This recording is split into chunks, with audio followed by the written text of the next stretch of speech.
Ladies and gentlemen, are you ready? All right, welcome back to the show. Today we have an exciting special guest. Go ahead and introduce yourself. Hi, my name is Dane Scott. I'm a race car driver from Atlanta, Georgia, and I'm currently trying to decide what path I'm going forward in the future. Very nice to meet you, sir. Nice to meet you too. So, can you tell me a little bit about yourself and how you got into racing? First of all, I'm 18 years old, still in high school, graduating this year and attending TCU in the fall. And I've always kind of had a passion for racing. When I was young, my grandparents took me up to Dollywood, and I wanted to ride the go-kart so bad they stuffed napkins in my shoes, and I was stretching so hard to reach the pedals that I had growing pains for the entire next day. And that was always sitting in the back of my mind. And then my mom took me to the Indy 500 in 2017, and I just fell in love then, and I was like, I have to do this. So that's very cool. I did notice you drive like an Indy style vehicle. Is that just like an Indy style car, or it actually is that? No, it's just an Indy style car, so it's an open wheel car, and it's like a formula car. So my goal right now, I'm kind of looking at two different branches in a career, either go IndyCar and, the Indy 500, all that, or maybe go something like Porsche's and IMSA or the World Endurance Championship and stuff like that. So I'm looking at those Okay. two options, but right now, my car, I think it's 1,200 pounds with me in it and has 150 horsepower. Oh wow. So it's small, but it'll move. Exactly. Yes, sir. So as far as your training or experience trying to get into training of driving a race car, was that, fairly simple, or was it, somewhat in depth? Because I would imagine there's a lot of technique that goes with it. Yeah, so it's how I got into it's a little bit complicated, but about 2 years ago, about right now, I said to my mom, I want to race cars.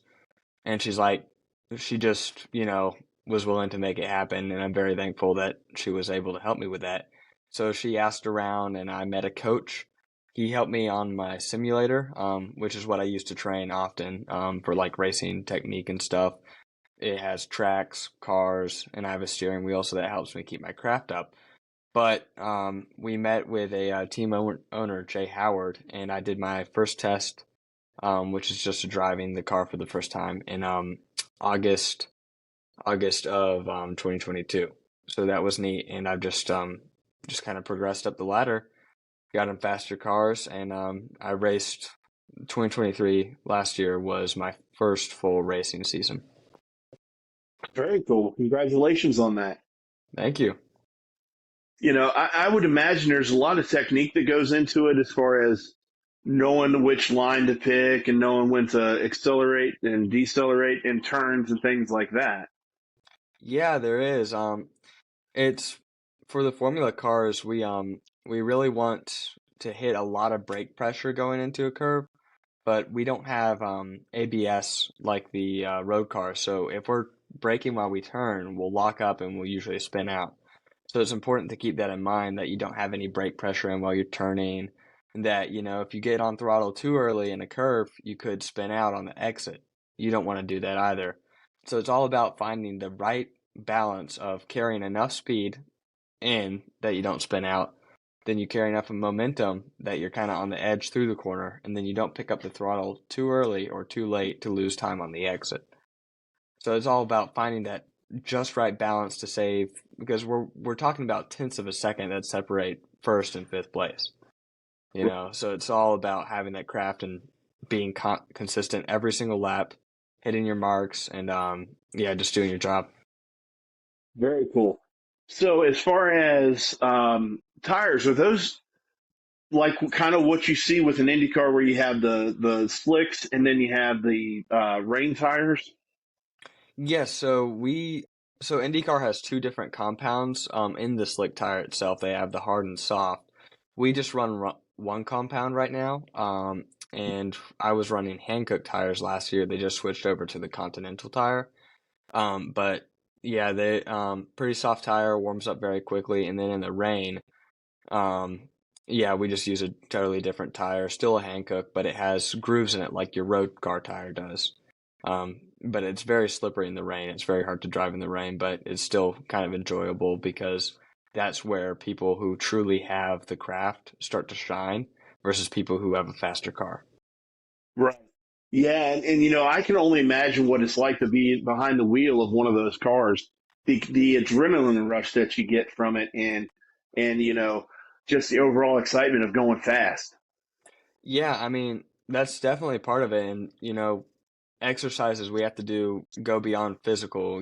We have to keep ourselves fit, especially cardio to be able to handle I think it was an average. We recorded the BPMs on a Fitbit. It was about 180 was the average heart rate of the driver. So Wow. very, very high because just purely because of the adrenaline, and then you also have the physical work into it.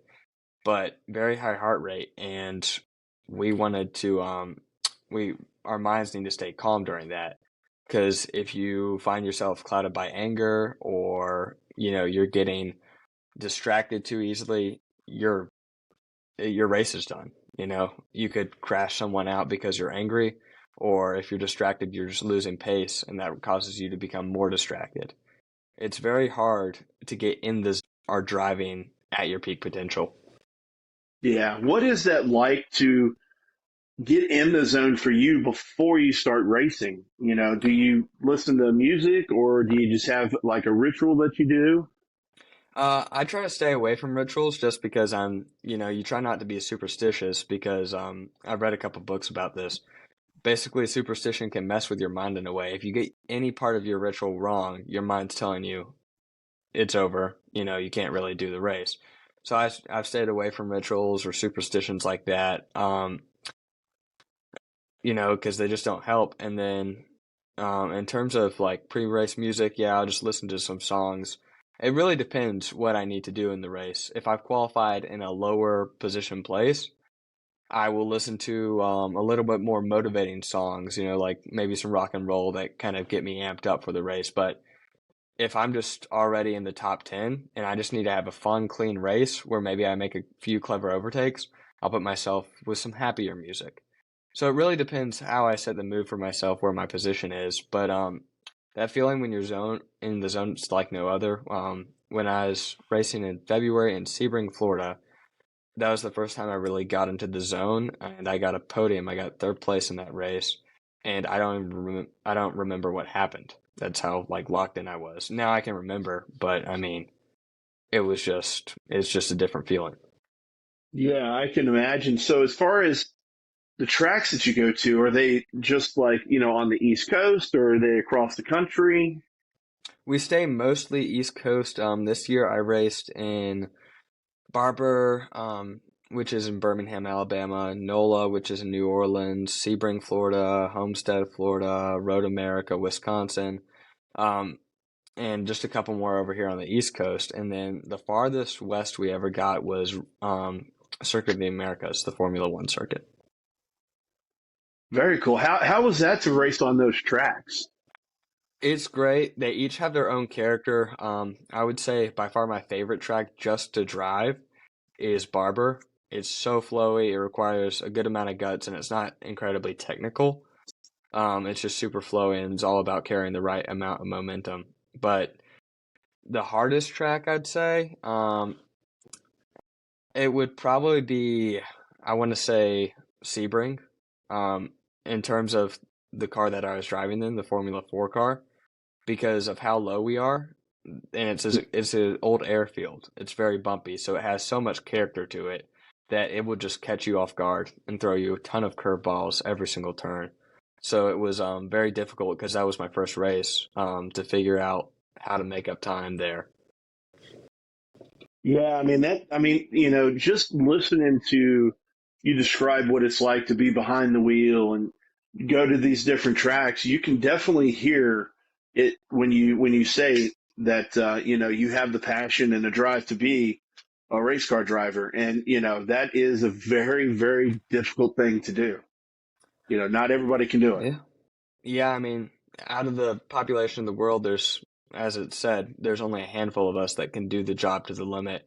And some people, it's an expensive sport, and some people pay their way in and just don't have what it takes, and then some people, have what it takes but don't have the money. So it's all about trying to find the right financials and the right balance and the right path to eventually get you to the top where you're, taking in money and making a career out of it. Exactly. So, you were touching on it earlier that that's where you want to be is either in Indy or driving, the Porsches and things like that. Have you had the opportunity to get behind the wheel of one of the Porsches and kind of see what that's like? No, I have not yet. So we have testing with the cars, and I have only been really discovering this Porsche option and researching it for about a month now. But I haven't really been testing with them yet. But on the simulator, I've been driving the Porsches almost every day, and getting more confident. Because although the simulator isn't the same as the real thing, it gets you a decent feel for how the car weighs, how it steers, and how it comes off the curve, and how you generally need to drive it. And then once you get into the real thing, you're not so, you have a rough idea. It is a rough idea, but it gives you an idea of how to drive the car so you're not behind and you don't have to waste valuable minutes trying to figure out the car. Hmm. That's very cool. So, as far as things you have coming up, when is the season already over, or are you kind of Yeah, the season ended in August with the race at the Circuit of the Americas, which I finished in the top 10. And that was pretty good race. That was a tough track. It was 107 degrees, so very hot. wow? Yeah, it was brutal. And that was a good race. And then the season's been over since then. I've done a couple tests in the off season, like I said at Barber. I'm driving the car for how, yeah, 2 days, not 3 days. 2 days there, and that was nice. But right now, we're just trying to figure out our plan going forward. We don't know if we can race in 24, just because we don't know which path we're going on and the budget for that. We don't know what money we need to raise. So we're thinking we're going to start raising money for 2025 and think of a path from there. Very cool. So, as far as where our listeners can find you on social media and kind of see some of the content you put out, where can they find you? Yeah, of course. I think all of my socials are Dane Scott Racing. That would be Instagram. And if you go to my Instagram, you can find a link tree to all my other socials. I'm on LinkedIn, TikTok, YouTube, um, Instagram, Facebook, uh, yeah, and X also. So, Very cool. Well, listen, Dane, I appreciate you coming on and telling us a little bit about yourself and what you do, and giving us some insight on what it's like to do what you do because it's a very interesting topic. thank you. Yeah, I enjoy talking about it. Thank you for Yes, having me. sir. Absolutely. We'll have to do it again soon. Once you figure out which way you're going to go and try to get you back on the show. Yeah, of And course. I hope that things keep going well for you. It sounds like they have been for a while. And sky's the limit. Yes, sir. Thank you very much for having me. Yes, sir. I appreciate it, and I hope you have a good afternoon. You too. Down, down.